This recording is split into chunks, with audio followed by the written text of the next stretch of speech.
بسم الله الرحمن الرحيم. طاسيم.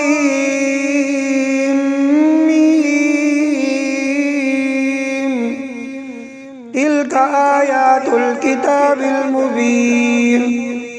نتلو عليك من نبأ موسى وفرعون بالحق لقوم يؤمنون. إن فرعون علا في الأرض وجعل أهلها شيعا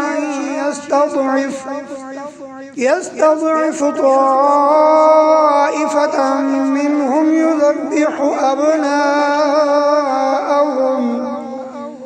يذبح أبناءهم ويستحيي نساءهم إنه كان من المفسدين. ونريد أن نمن على الذين استضعفوا في الأرض ونجعلهم أئمة ونجعلهم الوارثين ونمكن لهم في الأرض ونري فرعون وهامان وجنودهما منهم ما كانوا يحذرون. وأوحينا إلى أم موسى أن أرضعيه فإذا خفت عليه فألقيه في اليم ولا تخافي ولا تحزني إنا رادوه إليك وجاعلوه من المرسلين. فالتقطه آل فرعون ليكون لهم عدوا وحزنا إن فرعون وهامان وجنودهما كانوا خاطئين. وقالت امرأة فرعون قرة عين لي ولك لا تقتلوه عسى أن ينفعنا أو نتخذه ولدا وهم لا يشعرون. وأصبح فؤاد أم موسى فارغا إن كادت لتبدي به لولا أن ربطنا على قلبها لتكون من المؤمنين. وقالت لأخته قصيه فبصرت به عن جنب وهم لا يشعرون. وحرمنا عليه المراضع من قبل فقالت هل أدلكم على أهل بيت يكفلونه لكم وهم له ناصحون. فرددناه إلى أمه كي تقر عينها ولا تحزن ولتعلم أن وعد الله حق ولكن أكثرهم لا يعلمون. ولما بلغ أشده واستوى آتيناه حكما وعلما وكذلك نجزي المحسنين. ودخل المدينة على حين غفلة من أهلها فوجد فيها رجلين يقتتلان هذا من شيعته وهذا من عدوه فاستغاثه الذي من شيعته على الذي من عدوه فوكزه موسى فقضى عليه قال هذا من عمل الشيطان إنه عدو مضل مبين. قال رب إني ظلمت نفسي فاغفر لي فغفر له إنه هو الغفور الرحيم. قال رب بما أنعمت علي فلن أكون ظهيرا للمجرمين فأصبح في المدينة خائفا يترقب فإذا الذي استنصره بالأمس يستصرخه قال له موسى إنك لغوي مبين. فلما أن أراد أن يبطش بالذي هو عدو لهما قال يا موسى أتريد أن تقتلني كما قتلت نفسا بالأمس إن تريد إلا أن تكون جبارا في الأرض وما تريد أن تكون من المصلحين. وجاء رجل من أقصى المدينة يسعى قال يا موسى إن الملأ يأتمرون بك ليقتلوك فاخرج إني لك من الناصحين. فخرج منها خائفا يترقب قال رب نجني من القوم الظالمين. ولما توجه تلقاء مدين قال عسى ربي أن يهديني سواء السبيل. ولما ورد ماء مدين وجد عليه أمة من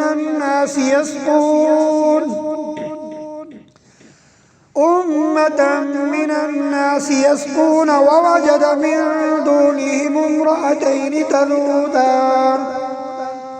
قال ما خطبكما قالتا لا نسقي حتى يصدر الرعاء وأبونا شيخ كبير. فسقى لهما ثم تولى إلى الظل فقال رب إني لما أنزلت إلي من خير فقير. فجاءته إحداهما تمشي على استحياء قالت إن أبي يدعوك ليجزيك أجر ما سقيت لنا. فلما جاءه وقص عليه القصص قال لا تخف نجوت من القوم الظالمين. قالت إحداهما يا أبت استأجره إن خير من استأجرت القوي الأمين. قال إني أريد أن أنكحك إحدى ابنتي هاتين على أن تأجرني 8 حجج فإن أتممت 10 فمن عندك وما أريد أن أشق عليك ستجدني إن شاء الله من الصالحين. قال ذلك بيني وبينك أيما الأجلين قضيت فلا عدوان علي والله على ما نقول وكيل. فلما قضى موسى الأجل وسار بأهله آنس من جانب الطور نارا قال لأهلهم كثوا إني آنست نارا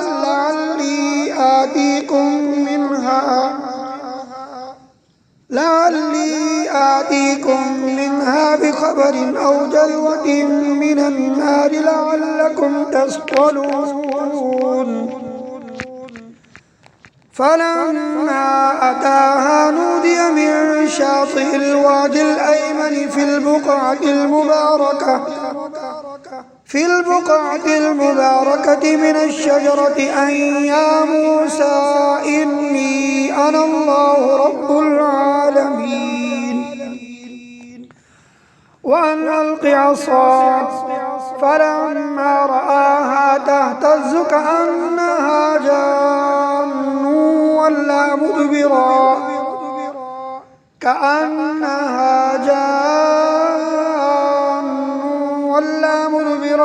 ولم يعقب. يا موسى أقبل ولا تخف إنك من الآمنين.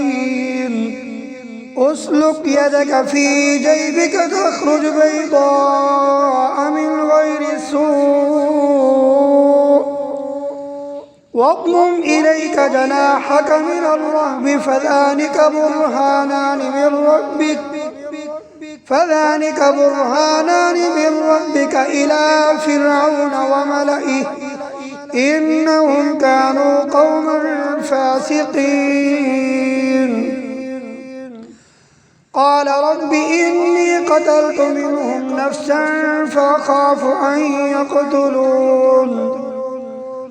وأخي هارون هو أفصح مني لسانا فأرسله معي يرد أن يصدقني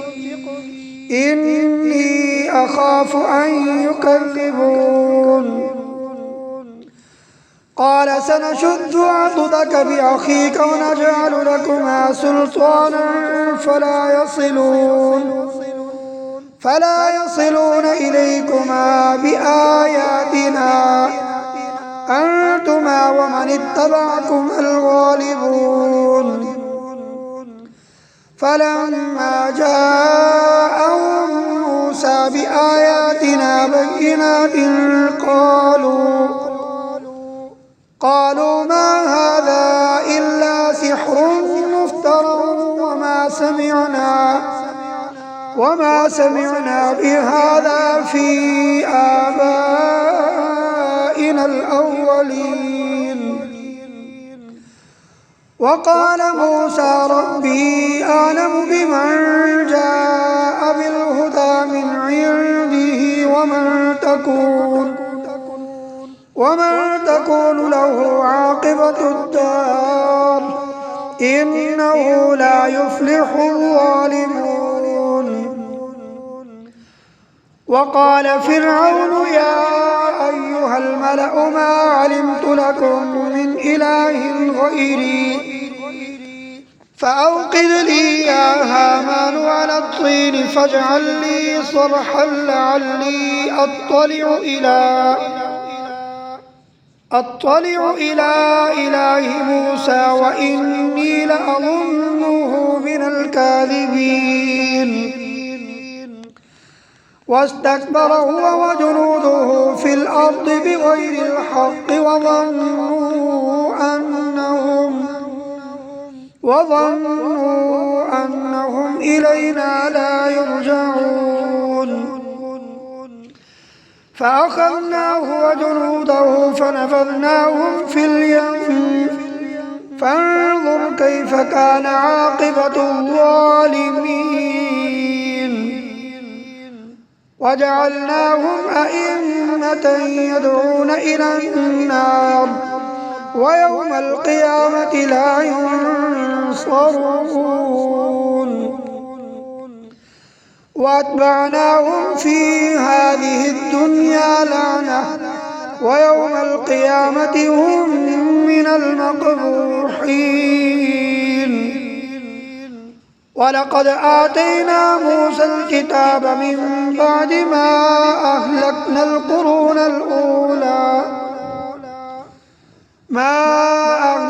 القرون الأولى بصائر للناس وهدى ورحمة لعلهم يتذكرون. وما كنت بجانب الغربي إذ قضينا إلى موسى الأمر وما كنت من الشاهدين ولكننا أنشأنا قرونا فتطاول عليهم العمر وما كنت ساويا في أهل مدين تتلو عليهم آياتنا ولكننا كنا مرسلين وما كنت بجانب الطور إذ نادينا ولكن رحمة من ربك لتنذر قوما ما أتاهم من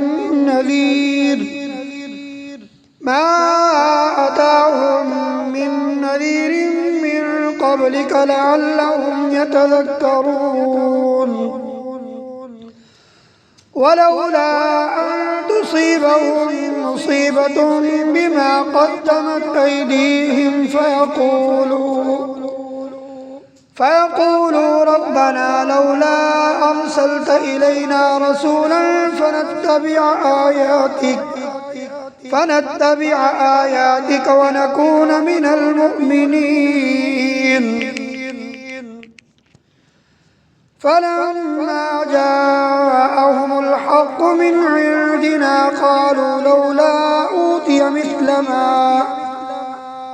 قالوا لولا أوتي مثل ما أوتي موسى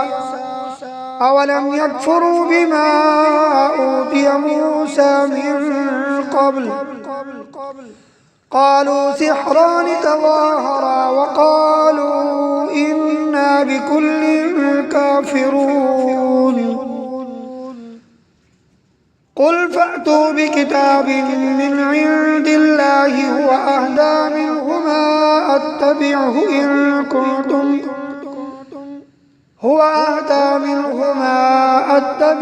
إن كنتم صادقين فإن لم يستجيبوا لك فاعلم أنما يتبعون أهواءهم ومن أضل ممن اتبع هواه بغير هدى من الله إن الله لا يهدي القوم الظالمين ولقد وصلنا لهم القول لعلهم يتذكرون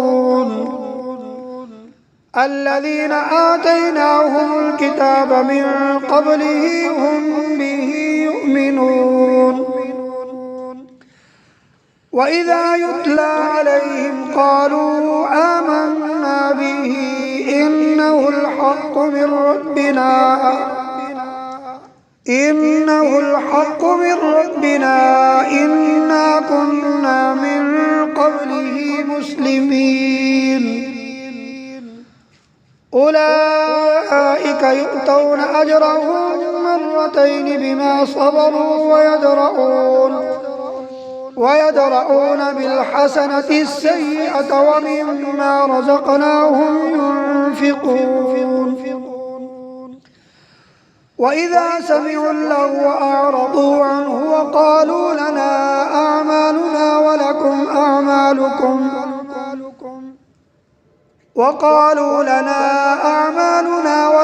أعمالكم سلام عليكم لا نبتغي الجاهلين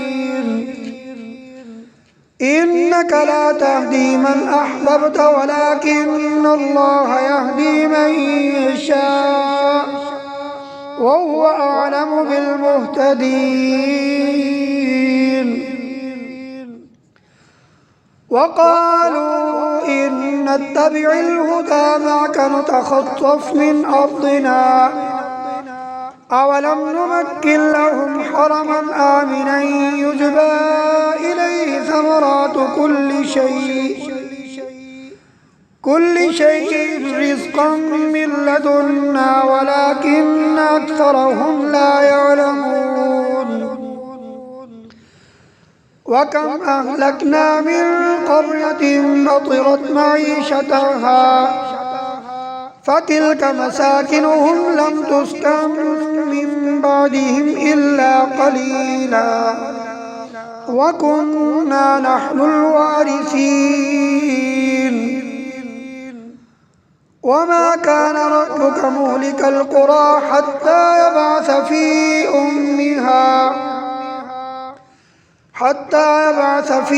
أمها رسولا يتلو عليهم آياتنا وما كنا مهلك القرى إلا وأهلها ظالمون وما أوتيتم من شيء فمتاع الحياة الدنيا وزينتها وما عند الله خير وأبقى أفلا تعقلون أفمن وعدناه وعدا حسنا فهو لاقيه كمن متعناه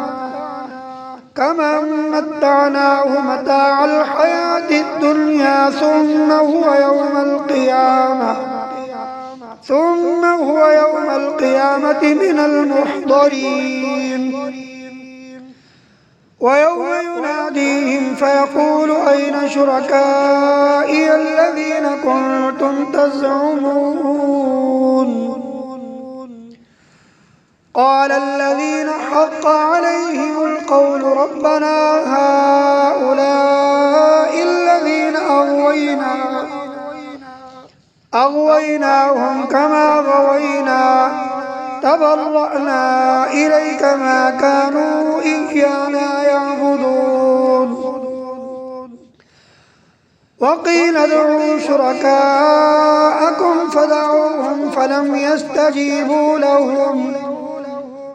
يستجيبوا لهم ورأوا العذاب لو أنهم كانوا يهتدون ويوم يناديهم فيقول ماذا أجبتم المرسلين فعميت عليهم الأنباء يومئذ فهم لا يتساءلون فأما من تاب وآمن وعمل صالحا فعسى أن يكون من المفلحين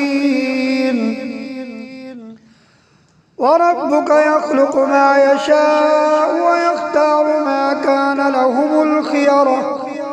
سبحان الله وتعالى عما يشركون وربك يعلم ما تكن صدورهم وما يعلنون وهو الله لا إله إلا هو له الحمد في الأولى والآخرة وله الحكم وإليه ترجعون قل أرأيتم إن جعل الله عليكم الليل سرمدا إلى يوم القيامة من إله غير الله يأتيكم بضياء أفلا تسمعون قل أرأيتم إن جعل الله عليكم النهار سرمدا إلى يوم القيامة من إله غير الله يأتيكم بليل تسكنون فيه أفلا تبصرون ومن رحمته جعل لكم الليل والنهار لتسكنوا فيه ولتبتغوا من فضله ولعلكم تشكرون ويوم يناديهم فيقول أين شركائي الذين كنتم تزعمون ونزعنا من كل أمة شهيدا فقلنا هاتوا برهانكم فعلموا أن الحق لله وضل عنهم ما كانوا يفترون إن قارون كان من قوم موسى فبغى عليهم وآتيناه من الكنوز ما إن مفاتحه لتنوء بالعصبة أولي القوة إذ قال له قومه لا تفرح إن الله لا يحب الفرحين وابتغ فيما آتاك الله الدار الآخرة ولا تنس نصيبك من الدنيا وأحسن كما أحسن الله إليك ولا تبغ الفساد في الأرض إن الله لا يحب المفسدين قال إنما أوتيته على علم عندي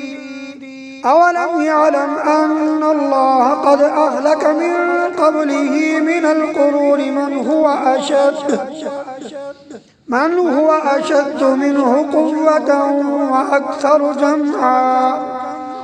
ولا يسأل عن ذنوبهم المجرمون فخرج على قومه في زينته قال الذين يريدون الحياة الدنيا يا ليت لنا مثل ما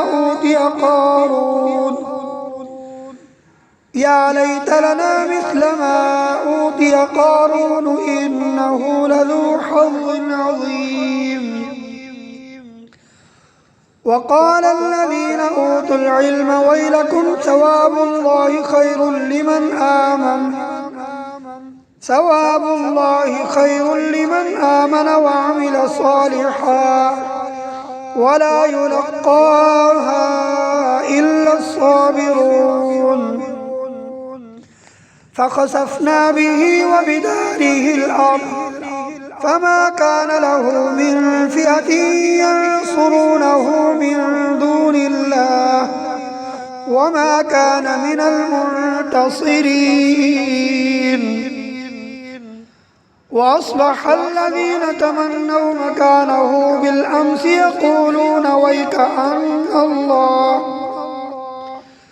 يقولون ويك أن الله يبسط الرزق لمن يشاء من عباده ويقدر لولا أمن الله علينا لخسف بنا ويكأنه لا يفلح الكافرون تلك الدار الآخرة نجعلها للذين لا يريدون علوا في الأرض ولا فسادا والعاقبة للمتقين من جاء بالحسنة فله خير منها ومن جاء بالسيئة فلا يجزى